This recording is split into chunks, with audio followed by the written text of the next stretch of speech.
Bob, can I ask you something strange? You can always ask. When you speak English, what language do you think in? I don't. You don't think? I don't think in a language. I just think. And then the words come, in English, without going anywhere first. That is exactly what every English learner in the world is trying to achieve, and most of them have no idea how to get there. Welcome back to the Primate podcast, your slow English podcast for real-life conversations. I'm Bob. I'm Zara, and today we are talking about one of the most frustrating things in English learning. You know the word, you understand the grammar, but when someone speaks to you, everything stops. You hear English, you translate it into your language, you form your answer in your language, you translate that back into English, and by the time all of that is finished, the conversation has already moved on without you. And the freeze happens, the one we talked about in episode 7. But today we're going one level deeper. Not just why it happens, but what is actually going on and what you can do to change it. This is a bone-to-be episode.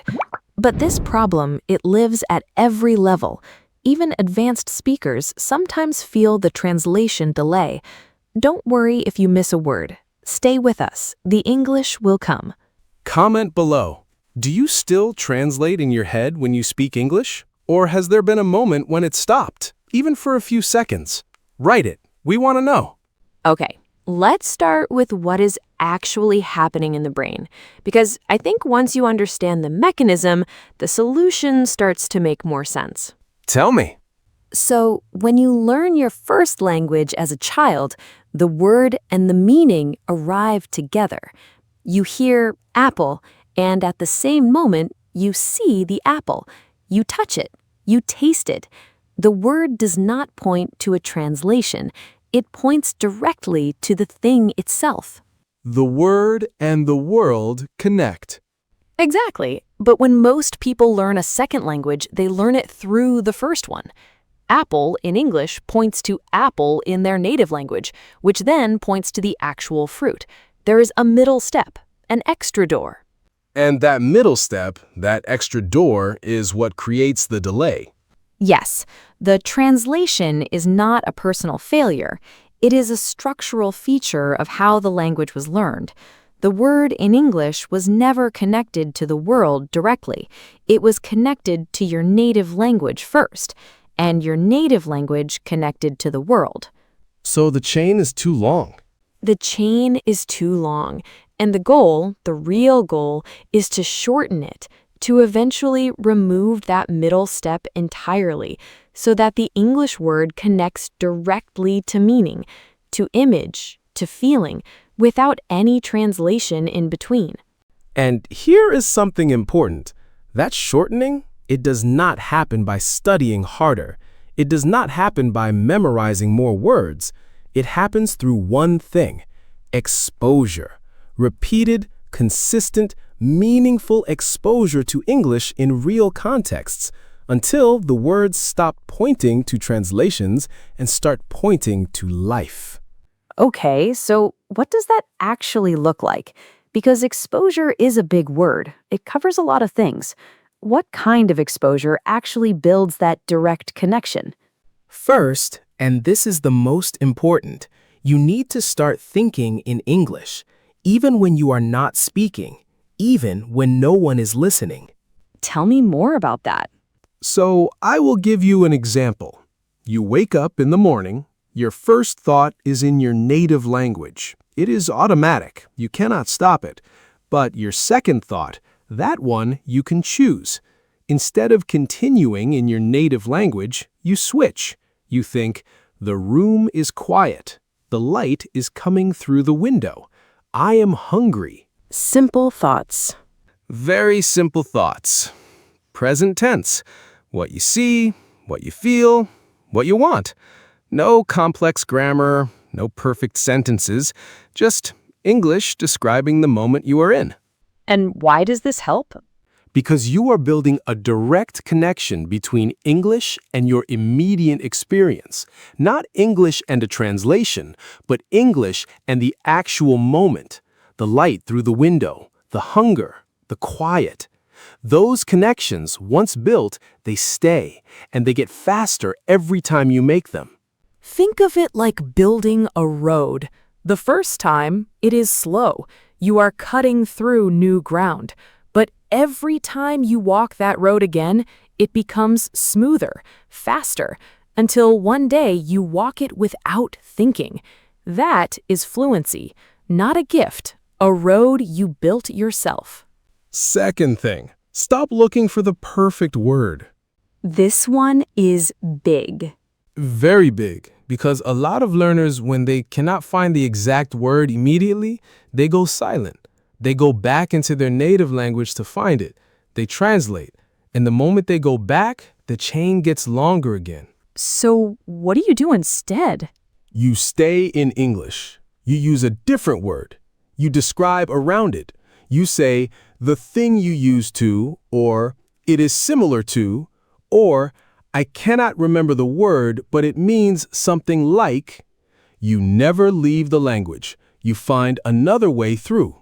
And this is actually how native speakers talk, too. They don't always have the perfect word immediately. They work around it. They buy time with, what's the word for? Or, you know what I mean. It's like... Exactly. Staying in the language, even imperfectly, is always better than leaving it to find the perfect version. Because the moment you leave, you break the flow. And broken flow is what makes conversations feel hard. And the broken flow is what makes you feel like your English is bad, when often it is not your English that is the problem. It is the habit of leaving it. The habit of leaving. That is a very accurate way to describe translation. Not a skill, a habit, a deeply ingrained habit. And like all habits, it can change. Third thing, consume English that is slightly above your comfortable level. Say more about that. When you read or listen to English that is too easy, your brain does not work very hard. It recognizes everything. It is comfortable. But comfort does not build new connections. Slight discomfort does. So you should be understanding about 80% and stretching for the other 20. Yes. That 20%, the part you almost understand, the part you can guess from context, that is where the brain is building. That is where new roads are being cut. And crucially, in that zone, you cannot translate. You don't have time. You have to trust the context. You have to let meaning arrive from the English itself, not from a detour through your native language. And that trusting that meaning will arrive from the English, is exactly what you are trying to build. Right. Translation is a sign of distrust, a sign that the brain does not yet believe that English alone is enough to carry meaning. Every time you understand something without translating, even something small, you are teaching your brain, English is enough. English can do this on its own. And this is why watching films and series in English with English subtitles or no subtitles at all is so much more powerful than watching with subtitles in your native language. With native language subtitles, your brain always has the escape route. It never has to trust the English alone. But take that escape route away, and the brain has no choice. It has to learn to read the English for meaning. And slowly, it does. Fourth thing. This one is quiet and private, and nobody talks about it enough. Ah, that's it. Talk to yourself out loud, in English, about your day, your thoughts, your feelings, when you are alone, when no one can hear you, when there is no pressure. It is the next step. Thinking in English is internal. It is silent. Speaking to yourself is external. It is out loud. And speaking out loud forces something that thinking does not. It forces your mouth to move, your breath to carry the words, your ears to hear your own English. And you hear your mistakes differently when you speak them out loud. differently and more honestly. When you think in English silently, mistakes can hide. When you speak, they surface. And when a mistake surfaces, you can correct it in the moment, without shame, without anyone watching. It is like a rehearsal space, a safe place to make noise and get things wrong, and try again. Exactly. And the benefit is not just practice, it is identity. Because when you hear your own voice speaking English, your brain slowly begins to register, I am someone who speaks English, not someone who is trying to speak English, someone who does. And that shift from trying to doing is one of the most powerful things that can happen in language learning. It is not dramatic. It is quiet. It happens in private moments, talking to yourself in an empty room. But it changes something deep, the way you relate to the language, the way it feels in your body, the way it begins, slowly, gradually, to feel like yours.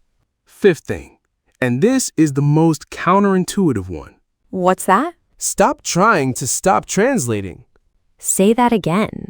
Stop trying to stop translating. Because the more you monitor yourself, the more you watch for the moment when you are translating, the more mental energy goes into the monitoring, and the less is left for the actual speaking. So it becomes self-defeating. Very self-defeating.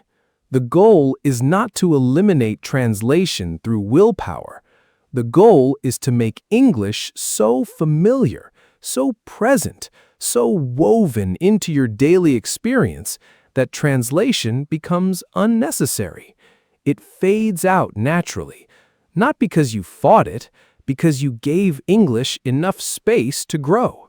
Like replacing a weed, not by pulling it, but by growing something else so strong that the weed no longer has room.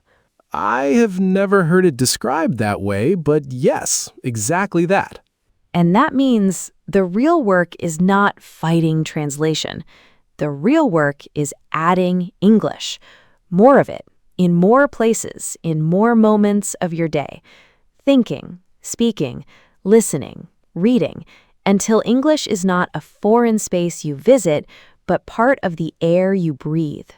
And when English is part of the air you breathe, translation is not needed, because you are already there, already inside the language.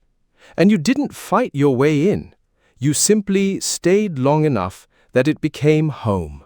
Okay, before word tour, let's bring this together. The big picture. Translation is not stupidity. It is not weakness. It is a structural feature of how the language was learned, through another language instead of directly through life. And the way to change it is not to fight it. It is to build so many direct connections between English and meaning, English and experience, English and your own daily life, that the translation route becomes the longer one, and the brain, always looking for the most efficient path, starts taking the direct one instead. Think in English. Stay in English when you lose a word. Consume content slightly above your level. Talk to yourself out loud. And stop monitoring. Start adding. More English, everywhere, quietly, consistently. And one day, without knowing exactly when, you will be in the middle of a sentence, and you will realize, I did not translate that. It just came, in English, from English. And that moment, small, private, probably unnoticed by anyone around you, that moment is everything. Word tour. Let's go. 10 words from today. Bob reads slowly and clearly. Everyone. Repeat out loud. Ready? Let's go. 1. Fluency. Flu-N-C. The ability to speak a language smoothly and naturally, not without mistakes, but without stopping to search or translate. Fluency is not perfection, it is flow. Real fluency begins the moment English stops being a destination and starts being a direction. Repeat. Fluency. Flu-N-C. 2. Instinctive. In-stink-ive. Done naturally, without conscious thought, coming from deep habit rather than deliberate decision. After years of exposure, her English responses became completely instinctive. Instinctive language use is the goal, not fast thinking, but no thinking required at all. Repeat. Instinctive. Instinctive. 3. Immersion. Immersion. The experience of being completely surrounded by a language so it becomes unavoidable and constant. Full immersion means English is not just something you study, it is something you live inside. You can create immersion at home through the content you consume, the language you think in, the words you surround yourself with. Repeat. Immersion. Immersion. 4. Delay. Delay. A pause or gap between when something happens and when you respond. In language, the time between hearing and understanding. The translation delay shrinks with exposure, but only if the exposure is consistent. Even a 1-second delay in speaking can make a conversation feel difficult. Reducing it changes everything. Repeat. Delay. Delay. 5. Intuition. Intuition. A feeling of knowing something without consciously reasoning through it. Understanding that arrives without explanation. Language intuition develops slowly, but once it arrives, you know when something sounds wrong even if you cannot say why. Trust your English intuition. It is building quietly, even when you cannot feel it. Repeat. Intuition. Intuition. 6. Native. Native. Belonging naturally to a person from birth. A native speaker grew up with the language as their first. Native speakers do not think in their language. They think through it. You do not need to speak like a native. You need to feel in a language the way a native does, directly, without a detour. Repeat. Native. Native. 7. Automatic. A-to-ma-tic. Happening without conscious thought or effort. So practiced, it requires no deliberate decision. The goal is automatic English, responses that come before the brain has time to think about them. Automatic does not mean careless. It means deeply practiced. Repeat. Automatic. A-to-ma-tic. Automatic. 8. Context. Context. The situation, words, and information surrounding something. What helps you understand meaning without needing a translation. Context is the most powerful tool in language learning. It gives you meaning without a dictionary. When you learn to trust context, you stop needing to translate every word you don't know. Repeat. Context. Context. 9. Rewire. Rewire. To change the way the brain processes something. To build new neural pathways through repeated experience. Learning to think in English is really about rewiring, building a new route for meaning. The brain can be rewired at any age. It just requires consistent, meaningful exposure. Repeat. Rewire. Rewire. 10. Flow. Flow. A state of smooth, continuous movement. In language, speaking without stopping, searching, or hesitating.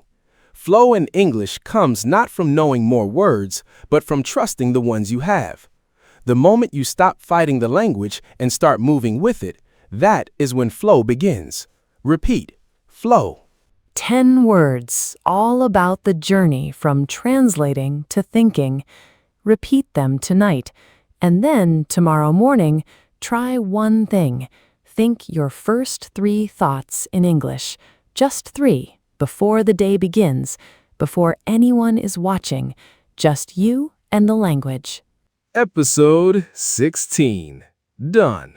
We talked about why translation happens and why it is not your fault. We talked about how to shorten the chain, thinking in English, staying in English when you lose a word, consuming content that stretches you, talking to yourself, and giving English more space instead of fighting the translation. Comment below. Do you still translate? And what is one moment this week when you are going to try thinking in English instead? Even one sentence, even one thought. Subscribe to the Primate podcast. New episodes every 2 days. From the studio, I'm Zara. I'm Bob. Don't be a parrot. Parrots repeat. Primates understand.